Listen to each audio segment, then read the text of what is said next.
Amigos, muy buenas tardes. Soy Luis Santiago Gil. Como ustedes reconocerán en mi voz, desde hace 15 años que llevamos al aire a través de Kiosco Radio a las 3. El día de hoy es un grato placer para Manuel, para mí, entrevistar a la persona Andrés Rafael Lanier Melo. Muchas gracias por recibirnos. Con mucho gusto, y me da gusto verlos. Y yo sé que estás en una... Y perdóname que te hable de tú, es la primera vez, tú lo sabes, te acabas de dar cuenta. Pero es que yo quiero que hoy sea precedente de la persona. De acuerdo. De cómo Andrés ha vivido esa vida de...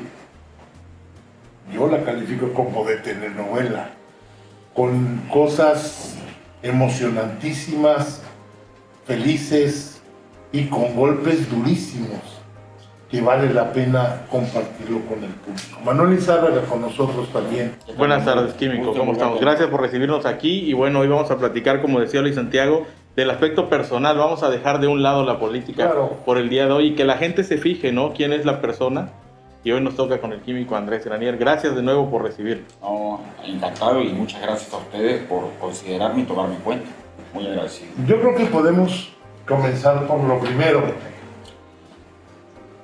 ¿Dónde nace Andrés Lanier? ¿En qué barrio de aquí de Villahermosa, del municipio de Centro? ¿Y quiénes son sus primeras amistades? Yo nací en la calle Juárez, en el centro de Villahermosa. En el mero centro. En el número 67 de la calle Juárez. Y mis primeras amistades fueron toda la gente, todos los amigos que vivían en Juárez. Hombres y mujeres, que los conservo a la gran mayoría como mis amigos hasta hoy. Juárez. Mi lugar de referencia para jugar era el Parque Juárez. En aquel tiempo todos los que vivíamos en esa zona íbamos todas las tardes al Parque Juárez después de hacer la tarea, porque era la costumbre en aquellos tiempos. Y lógico, a patinar. Era la moda, ¿no? Era nuestra diversión, no había muchas diversiones en aquel momento y patinar era lo que todos sabíamos hacer. ¿Estudia usted en la primaria? Yo fui al Colegio Tabasco. Ok. ¿Colegio de monjas? Sí. Fui un año a la Lugín Pérez, fui al Colegio Tabasco y luego fui al Colegio Franco Español en la Ciudad de México. Todavía terminar la primaria porque yo tuve un accidente a la edad de 11 años. Un accidente muy grave que me llevó a permanecer sin poder caminar casi 3 años. Caray, ¿se cayó de algún...? Me caí de un segundo piso jugando con unos amigos, sí. Tuve 28 fracturas. En aquel entonces pues, era tan limitada la atención médica aquí en Villahermosa. Me recogen cuando me accidento en una casa del centro, caigo de un segundo piso. No era tanta la altura, pero por la forma como caigo. Tengo 28 fracturas, quedo totalmente despedazado, me llevan al Juan Gran. Recuerdo que estuve a punto que me amputaran la pierna derecha.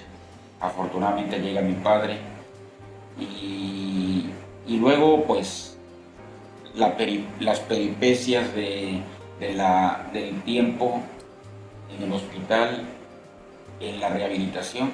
Yo recuerdo, volví a caminar cuando tenía 14 o 15 años, no antes. Me quedé en una silla de ruedas mucho tiempo. No me digas, sí.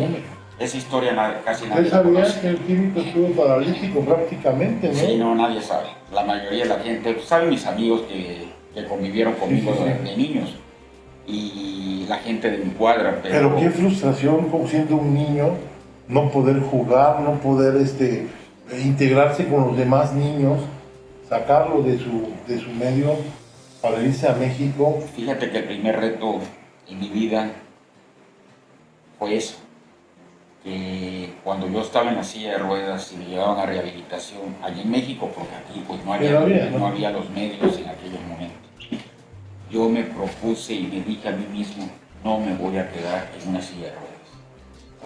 No me puedo quedar. Entonces siempre he luchado Adversidad. Adversidad, toda mi vida soy especialista en luchar con la adversidad. No más falta que diga que nació por cesárea. No sé. No me acuerdo, pero no lo dudo. No, pero en esa época no se una vida muy azarosa y muy complicada. O sea, no una vida fácil. Desde muy niño enfrenté situaciones muy difíciles y creo que esta situación fue la que en gran medida forjó mi carácter cuando me dije a mí mismo, tengo que volver a caminar. Me operaron 8 veces. 8 veces, pero me pudieron salvar la pierna derecha. Y ¿Quedó alguna secuela? No lo noto. Cojeaba un poquito, por muchos años cojeé muy poquito, pero aparentemente no se nota. Okay. Hasta la fecha tengo... ¿Y dolor con el frío, por ejemplo? No, nada de eso. No, todo lo pude superar, quedé muy bien. Es que también fue una edad muy joven. Era yo muy joven, pues yo ya era de esta altura. En mi casa todos son muy altos, mis hermanas. Mi hermana Irma, que falleció, alta, mi hermana Isabel alta, mi hermano Luis vive unos 93, 95. Yo soy el chaparro en mi casa, pero yo recuerdo que esta estatura ya la tenía yo a esa edad. Muy bien. O sea, ese fue, podemos llamarle ahorita, como que el primer parteaguas de su vida. Pues me sacó de Tabasco, me tuve que ir a vivir con unos tíos a la Ciudad de México. Y a conocer el dolor. Ya jamás regresé como a formar parte de mi familia, porque años después fallece mi padre, luego poquitos años... ¿A qué se dedicaba su papá? Mi papá era como yo, mejor dicho, yo soy como mi papá. Como fue mi padre, químico, farmacobiólogo, sí, cómo no. De ahí su deseo de ser químico. Yo crecí en el laboratorio prácticamente. El laboratorio estaba al frente de la casa y yo vivía en Juárez, en la parte posterior, ahí era nuestra casa. Entonces mi vida entera fue alrededor del laboratorio de mi padre. Caray, ¿y cuándo es que usted, químico, empieza a sentir el deseo de querer participar en las comunidades, en la comunidad social, su comunidad social? ¿Desde dónde? ¿Puede ser pues en la escuela? Siempre fui inquieto. En la preparatoria participaba yo muchísimo en los grupos culturales que había. Y culturales políticos, porque en aquel tiempo, como todo estaba prohibido, sí, todo estaba disfrazado de cultural, sí, para poder hacer política estudiantil. En la universidad participé activamente en el movimiento estudiantil del 68. Me toca el movimiento en Ciudad Universitaria, siendo estudiante de la Facultad de Ciencias Químicas. Me enrolo en el comité de lucha, luego de huelga, y formo parte activa del comité de huelga.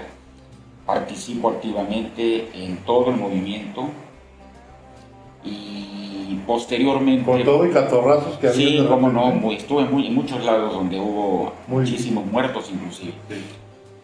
Y posteriormente, al terminar el movimiento, pues como jóvenes que éramos, no reflexionábamos la magnitud y lo que significaba el movimiento, lo que iba a significar el movimiento en la vida de México. Se veía usted como activista, pero ¿cuándo empezó usted a verse como puedo ser político? Líder. Yo creo que muchos años más adelante. No se veía como político en ese entonces, nada más era luchar por una causa, ¿no? Participaba porque yo veía injusticia, veía un país que no me convencía, como todos, un país sin oportunidades, un país que no ofrecía absolutamente nada a la juventud de aquel tiempo. Y entonces, pues por eso luchamos. Pero nunca pensando en un desarrollo político en mi vida, jamás. Para mí la universidad fue una etapa de mi vida. Cuando termina el movimiento y que nos sentimos todos derrotados, aplastados, porque pues el ejército había matado muchísima gente y muchísimos amigos no regresaron a las aulas, muchos amigos. Pensamos, yo me dediqué a estudiar porque la carrera de ciencia química no es algo fácil, es muy complicado. O haces política o estudias. Yo me dediqué a estudiar, terminé la carrera y posteriormente hice estudios de posgrado y me quedé a trabajar en México hasta donde tuve una oportunidad que me la da el licenciado Mario Trujillo como gobernador de Tabasco. él me da la oportunidad para regresar a Tabasco a trabajar al Instituto Mexicano del Seguro Social, y ahí hago carrera y luego mi laboratorio, y la vida sí me lleva hacia la política. ¿En qué momento decide usted, perdón? Usted era activista, no le gustaba tal vez las decisiones que estaban tomando en aquel tiempo. ¿En qué momento dice, bueno, ahora yo voy a ser parte de ese sistema que no me gustaba? ¿Me meto, no me meto? No, yo la primera oportunidad que tengo es como para formar parte del equipo del sistema de agua potable y alcantarillado de Tabasco. Era Zapaet en aquel tiempo, estoy hablando de los 80. Y era un proyecto muy específico, muy técnico. En aquel tiempo el cólera golpeaba severamente el país y lógicamente el agua que se consumía no era potable, era agua cruda la que se estaba dando a Villahermosa y a todo el estado de Tabasco. Entonces me proponen que como químico me adentre para hacer los estudios correspondientes y instrumentar todo el proceso de potabilización del agua, y lógicamente eso me lleva a todo el estado de Tabasco. Me lleva a todo el estado de Tabasco a conocer todos los rincones de Tabasco, conocer a su gente, pero cíclicamente termina el sexenio y terminamos nosotros y nos fuimos. Y posteriormente, cuando llegue el licenciado Gurría Ordóñez a gobernar Tabasco, me oferta ser el director general de Zapaet.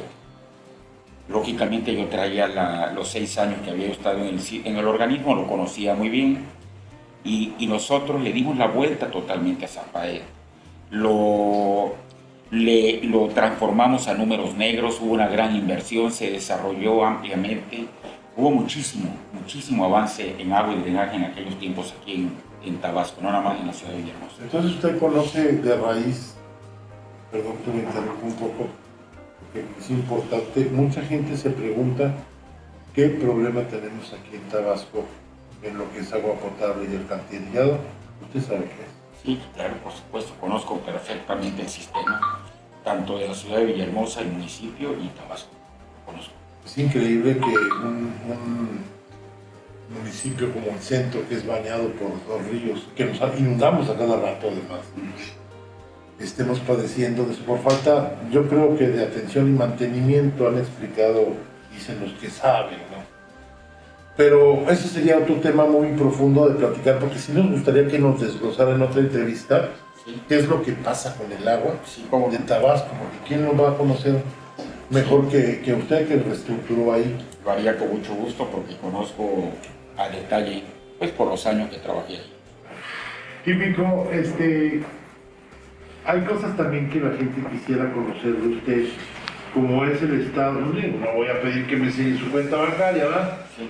Pero ¿de qué ha vivido el químico? ¿De qué vive el químico? ¿Y de qué? Porque sabemos que no es una persona que es pobre.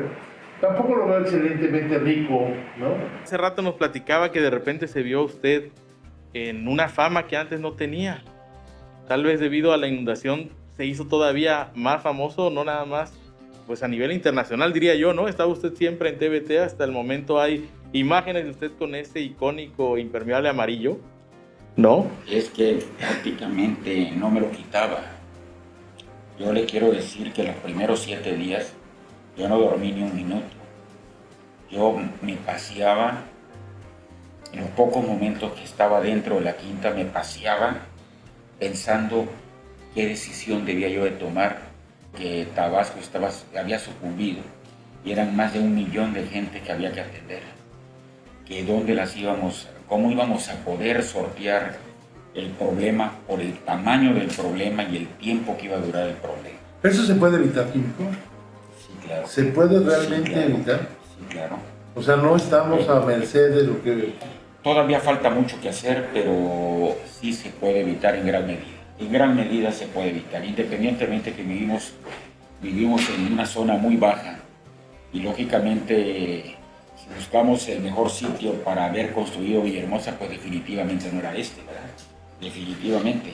Pero bueno, ¿por qué las ciudades se desarrollaban a la orilla de los ríos? Porque era el medio de comunicación que existía en esos tiempos y no había otra forma. Era un privilegio antes, ¿no? No se podía mover, por eso Por eso se desarrolló Villahermosa a la orilla del Grijalva.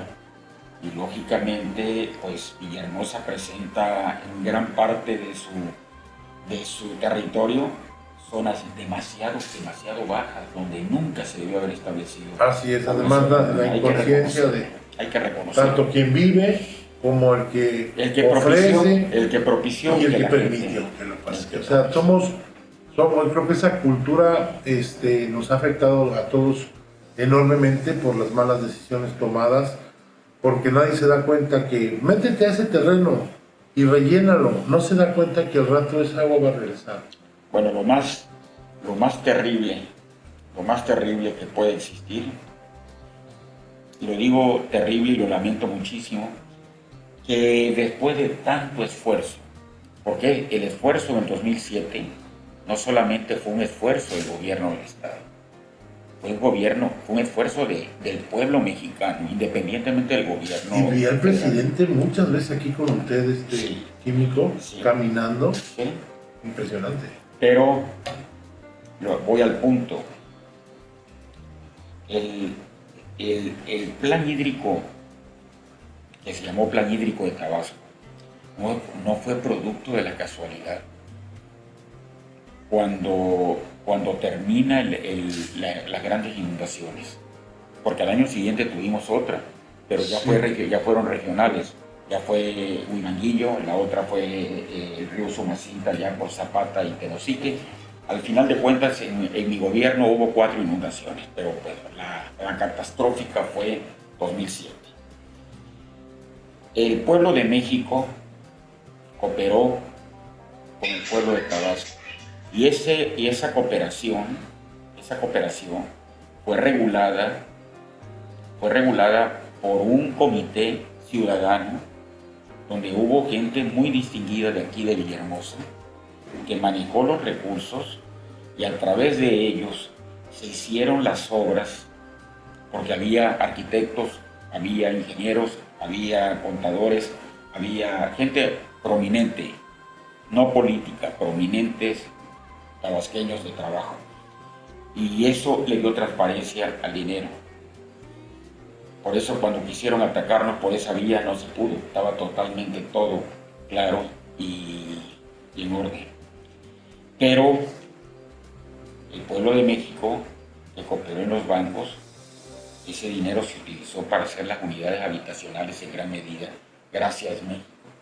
27 de octubre es la otra colonia. ¿Y qué decir de Ciudad Bicentenario? Ciudad Bicentenario es una ciudad donde hoy viven fácilmente unas 6,000 personas. En conclusión, movimos como 8,000 familias. 8,000 familias. Se hicieron 8,000 casas. Vayan ustedes a ver las zonas donde se desocuparon para poder proteger los barrotes de los ríos y evitar inundaciones posteriores. Todas están invadidas nuevamente como si no hubiera pasado nada. Eso yo creo que la ley tiene que aplicarse sobre todos esos casos, porque los estás protegiendo a ellos. Bueno, es que volvió a pasar ahora. Sí, porque quieren casa otra vez, desafortunadamente. Pero no se debe permitir, Luis. No se debe permitir. Debe haber un orden, debe haber una continuidad. Claro. Debe aplicarse la ley. Y continuidad, Luis. Continuidad. Digamos, quien lo hace no importa. Quien lo construye no importa. Al menos esa es mi manera de pensar. A mí, cuando yo llegué, lo que estaba para terminar, se lo terminé. Y lo que estaba bien, siguió. Para mí sí. ¿Por qué no se hace? ¿Por qué llega alguien nuevo y dice, esto está bien? Claro, esto está bien, ya no lo continúo porque tengo que dejar yo mi huella. Está primero el protagonismo que continuar algo. Exacto. Sí. Esto es algo muy propio, pero en mi persona no existe. Eso ocurre la más de las veces, pero en mi persona no existe. ¿En qué se compara ser presidente municipal del municipio de Centro con ser gobernador del estado? No, son niveles gigantescamente diferentes. Bueno, no gigantescamente, porque Recuerden que en la zona de Villahermosa, municipio de Centro y la conurbación, pues vive la mitad de la población de Tabasco. Entonces, casi la mitad de la población de Tabasco. Entonces, pues los dos puestos tienen un altísimo, ocuparlos es de un altísimo honor para mí. Y muy difícil de controlar, ¿verdad? Yo he escuchado que la gente, y aparte lo pone en las redes sociales, dice, ¿por qué si alguien ya fue gobernador? Y aplica también para varias personas que ahorita están buscando, ¿no? Dicen, ¿por qué fue gobernador y ahora busca un puesto más chico como presidente municipal? ¿Qué le podemos decir a esa gente? Porque pues, no se encuentra respuesta, ¿no? Yo sí tengo la respuesta. Por honor. Hablo por mí. No es, por eso digo, fui gobernador, es el máximo puesto y el honor de representar a un pueblo, pero mi circunstancia no es la misma que cualquier persona. Mi circunstancia es totalmente diferente. Nadie puede, hasta este momento nadie puede decir o hablar de lo que yo viví. Y el honor para mí es muy importante. Yo creo que usted es el único o el político con más, de más alto rango que ha tenido un problema del tamaño que usted vivió. Creo que el único aquí en la historia de Tabasco. Siendo que algunos otros ni siquiera están siendo investigados, ¿no? Como el señor Arturo Núñez, al que le mando un abrazo y un saludo hasta España, donde está pasando unas excelentes vacaciones. Ojalá y el dinero que usted se llevó, mi amigo, le sirva para vivir feliz. Yo estoy muy enojado con Arturo Núñez porque creímos que iba a haber un cambio, que al haber un cambio de estafeta, iba a haber mejores resultados en todo. Y resulta que fue el peor sexenio que pudo haber vivido Tabasco. Pero bueno, eso es asunto, ya lo vamos a platicar de don Arturito. Lo que quiero decirle es que el hecho de que usted haya tenido que vivir esta situación de tener que ir a la cárcel, hoy usted, su estatus es inocente de lo que le acusaron. Absuelto. 7 juicios diferentes. 7 juicios. ¿Cuántos años estuvo usted en la cárcel? 5 años, 7 meses, 4 días. Mucha gente dice, mira cómo dicen, años, meses, hasta minutos podría decir seguro, ¿verdad? Sí, pues... ¿Esperó usted que algún día iba a vivir esa experiencia? ¿Se la vio venir? No, nunca. Lo digo de frente, nunca. Hay opiniones divididas, seguramente, porque pues, México es un país de linchamientos. Desafortunadamente, el Estado de Derecho muchas veces es manejado por las autoridades mayores del país, pues a favor de los amigos o no. Todavía no logramos esa madurez como... El día que logremos esa madurez de país, vamos a hacer un primer mundo seguro rapidito. Sí, claro, el linchamiento y el daño es irreversible. No hay nada que se lo repare. Cuando me preguntaste por qué, por honor. Por honor. El daño es irreversible porque el que primero ataca es la percepción con la que la gente se queda. Claro, por supuesto. Aunque te exoneren, siempre queda una laguna. Y yo entiendo a las personas y trato de dar una explicación. Es lo que oyen. Que me den el beneficio a la duda. Porque tuve que sortear jueces diferentes. Y afortunadamente sí se tardó. Yo pensé que iba a ser menos. Lo digo con toda honestidad. Yo pensé que iba a ser mucho menos el tiempo. Pero gracias a Dios... ¿Le quitaron algún dinero, Pinto? No. ¿Quién pagó su piso? Mi mujer. ¿Y esos gastos por la acusación injusta no deberían...? No, mi abogado me dijo que no demandara porque según el criterio de mis abogados, tenía yo que demandar no físicamente a Arturo Núñez, tenía que demandar al gobierno del Estado y no era mi intención. Okay. Mi problema era tomó el aparato del Estado para poderlo enjuiciar. Exactamente, entonces ya lo dije esto en algún momento, que que los abogados tenían esa opinión, y como no estoy buscando reflectores en el sentido estricto de hacer escándalos de un pasado, entonces ahí quedó. Químico, ¿cómo se sobrepone una persona a ese tiempo que le quitaron? ¿Y a quiénes conoció? Cuéntenos, debe haber conocido gente muy buena también adentro, ¿no? Hay gente magnífica. Que sufre mucho también. Pero, perdón, ¿cuál es la pregunta? El tiempo, ¿cómo se sobrepone alguien como Andrés Granier a ese tiempo que es lo que no regresa? Sí. Bueno, lamenté muchísimo el no haber conocido a mis nietos. Pues me perdí parte de la vida de mi familia conmigo, ¿no? Es parte de mi vida. Tus nietos. Sí, lo perdí. Porque cuando salgo, ellos no saben nada más por foto que soy su abuelo, y es doloroso. Y ellos no entienden. Ellos no entienden qué es cárcel, no entienden. Y pues en la escuela también uno de mis nietos ya están grandecitos, ¿no? Y explicarles, metieron a tu abuela a la cárcel, es muy difícil, es una situación de vida que no le deseo yo a nadie. Yo realmente no le deseo mal a nadie. ¿Llegó a pensar usted que no estoy muy malo adentro? Yo me puse muy malo. Sí, me puse muy malo por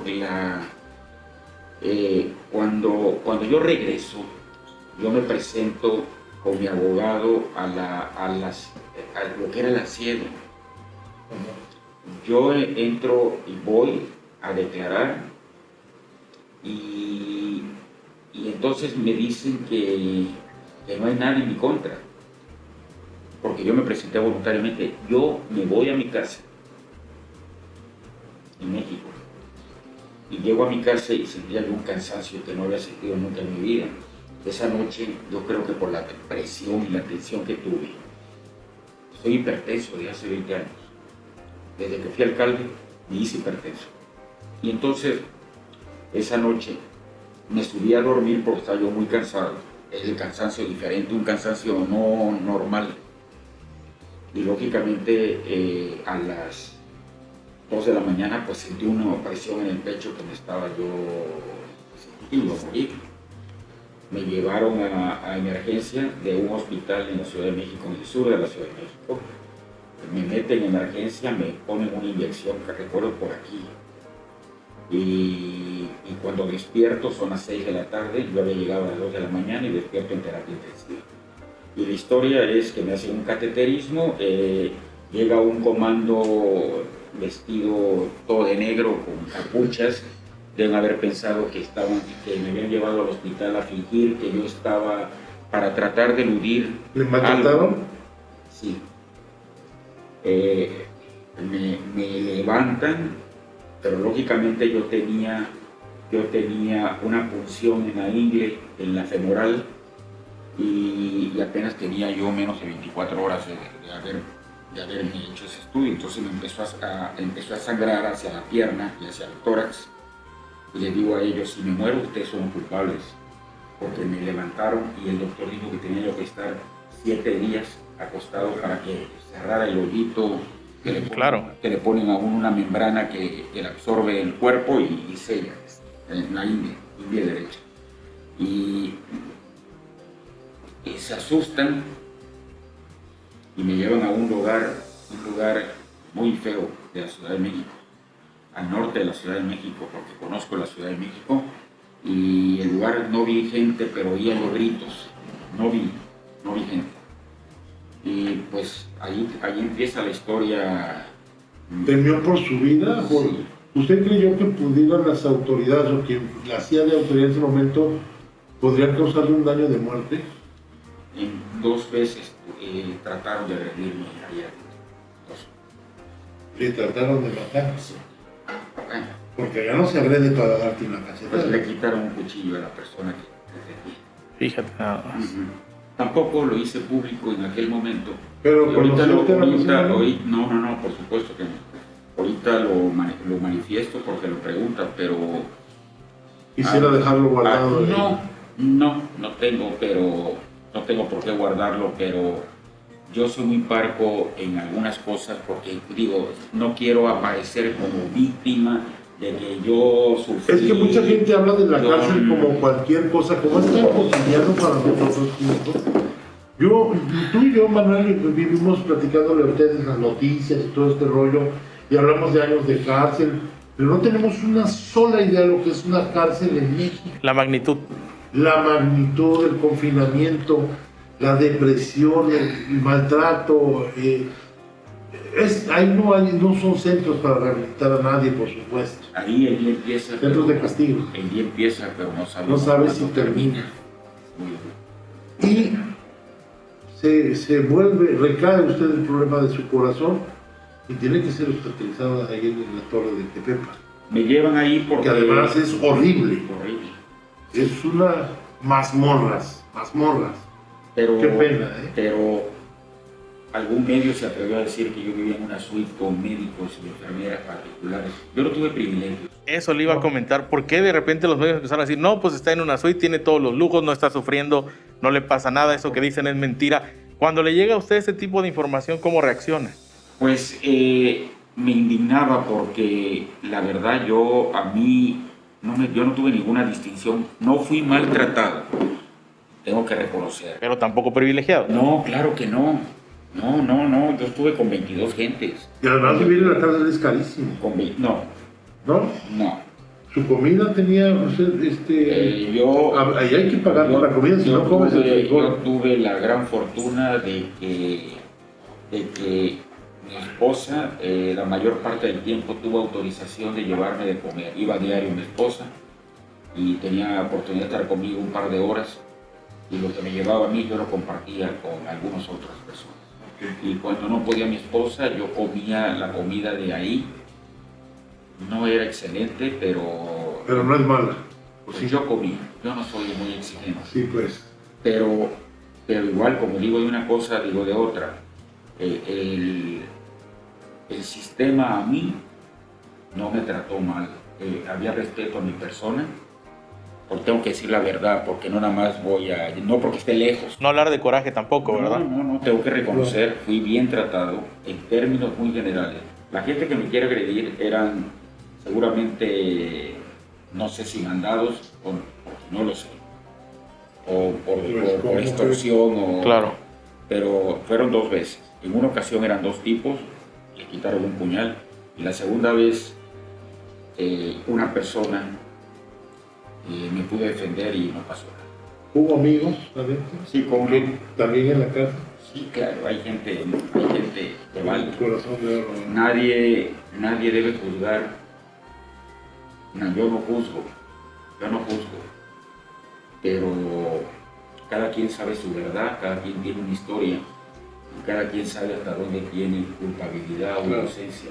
Entonces, sí conocí gente muy, pues, para mí valiosa en mi vida, muy valiosa.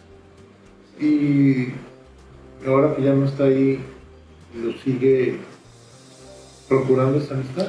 Bueno, de toda la gente que conocí, no todos están libres, ¿verdad? Hasta hoy no todos están libres, pero con algunas gentes que conviví y hoy son libres, por teléfono o por una relación así.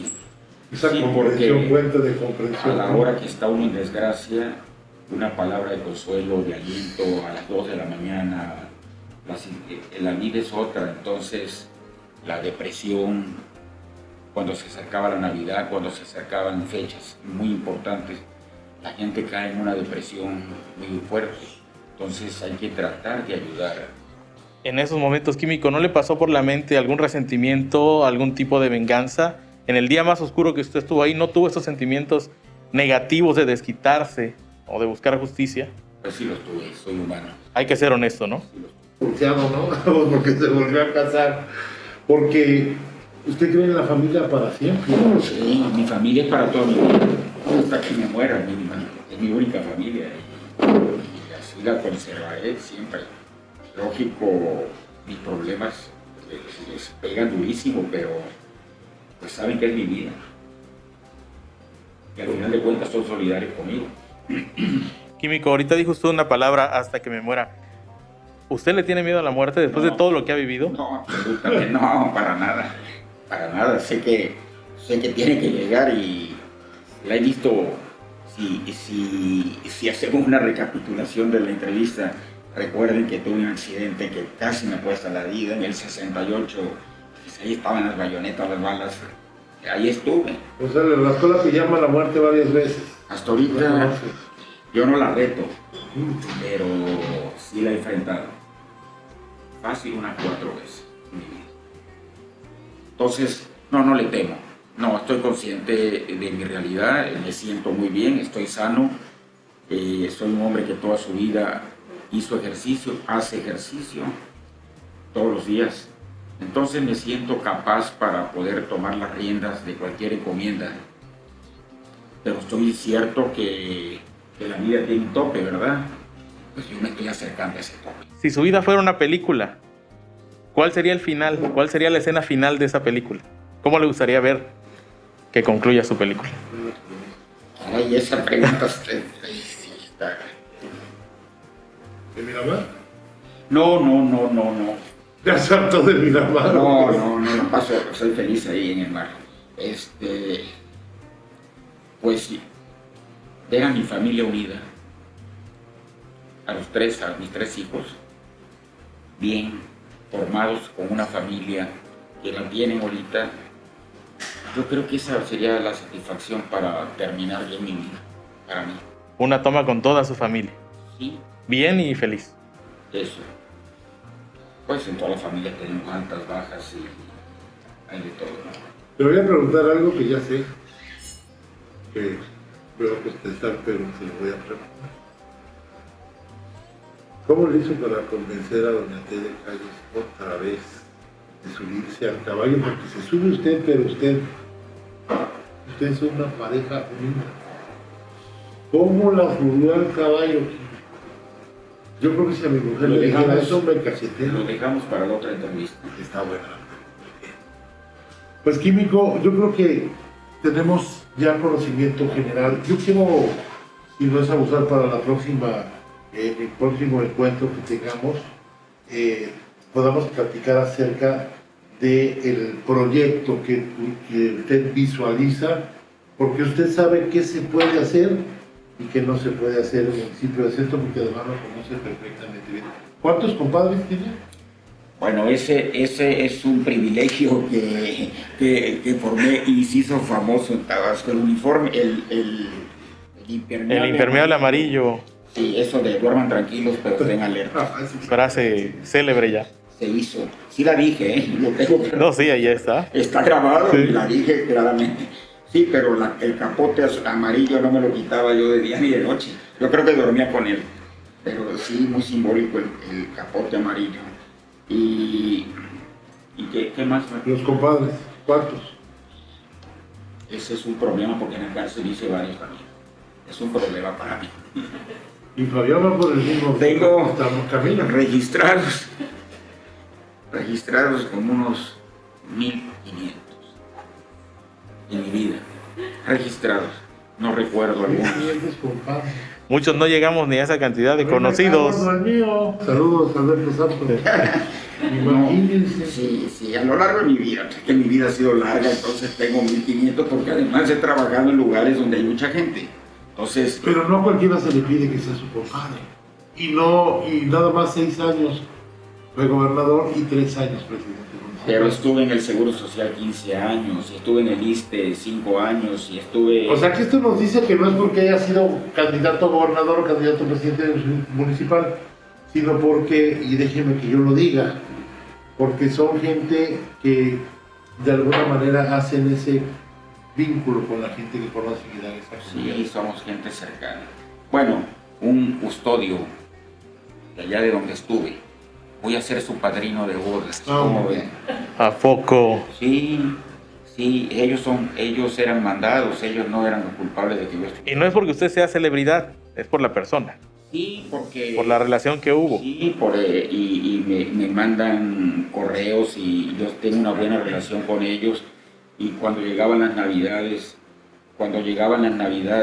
la Navidad que era muy triste, es una palabra de consuelo. Llegó un momento que éramos, no amigos, pero sí nos respetábamos y nos entendíamos.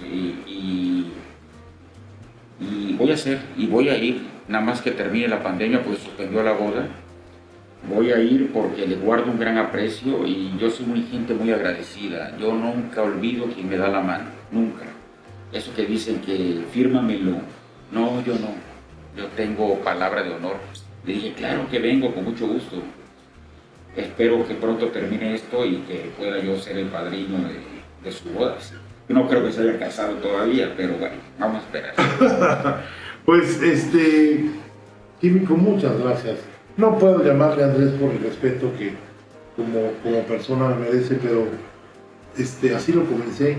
Y yo creo que mucha gente de ustedes ya tiene una idea, quién ser, por sus palabras. A lo mejor tengan ustedes opiniones diferentes y también son válidas, eso es bueno. Pero también quiero que sepan que en México es muy fácil y en un minuto no solamente lo ha dicho una sola persona, ¿verdad, Manuel? Miles.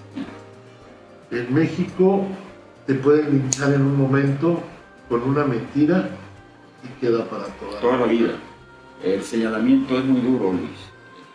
Y ahí entendemos por qué dice muy duro. Muchas gracias, Manuel. Despídete. Gracias, Químico. Pues gracias, Químico, por darnos la oportunidad de hacer esta entrevista. Hay que recordarle a la gente, esto es a nivel personal, dejamos lo político a un lado y va a ser una serie de entrevistas que vamos a tener también con otras personalidades, pues para conocer al ser humano, ¿no? Conocer al ser humano, usted tiene la mejor opinión, pero aquí pues se trata de conocer la historia de cada uno y ya el Químico pues nos abrió sus puertas y su corazón, ¿no? Para contarnos cosas que jamás había dicho, yo creo. Nunca había dicho. Le prometo que...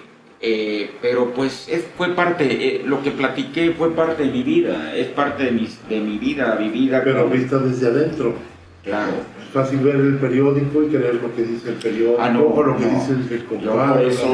Por eso pido el beneficio de la duda. El daño que se me hizo es irreversible. Tampoco me estoy exhibiendo como mártir. Nunca he tratado de sacarle provecho a ese tipo de actuar, nunca. Por eso... Fue oneroso su defensa, muy oneroso económicamente hablando. Sí. Les causó un daño económico fuerte. Sí. Caray, qué difícil. Bueno, Químico, felicidades porque está sano, vivo, lo veo mejor. Más repuesto, pero es pandemia, así estamos todos. Y le deseo de verdad que esa familia tan bonita que tienen ustedes, que tengo el privilegio y el placer de conocer, como muchos de ustedes los conocen a ellos juntos por todos lados, y saben que es una familia unida. Les deseo que sigan así, que sigan la felicidad de encontrar ya salir de ese pantano tan terrible que vivió y vivir una vida como usted lo quiere, que subirse al ring es hoy, lo de hoy, está bien.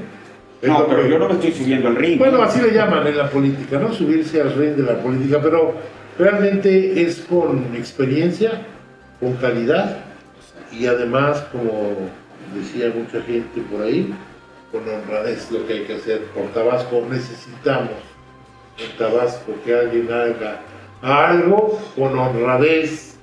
Ya se nos olvidó. Gracias, Químico. Gracias a ustedes. Gracias. Nos vamos, Luis Santiago Gil, Manuel Lizárraga y aquí acompañando al Químico Andrés Granier. Bueno, pues agradecido a Luis y a Manuel que me reciban y me entrevisten esta mañana. Sí, platiqué cosas que nunca había platicado en mi vida, pero es mi vida. Y muy agradecido a todos y cada uno de ustedes allá donde me estén viendo. Bueno, saludos a todos. Le faltó decir, duerman, ¿cómo es? Duerman tranquilos, pero... Le faltó decir, ¿no? Para que... Tírense los Químicos, yo no pongo, por Dios, díganlo, para reírnos de saber. Ahí echen la muchacha. Bueno, amigos, como dije allá por el 2007, que sí lo dije, duerman tranquilos, pero estén alertas. Perfecto, va a estar buenísimo ese remate. Ese remate va a estar bueno. Así es. Químico, no le quito más el tiempo. No. Ya nos extendimos mucho, Químico. Nos extendimos mucho.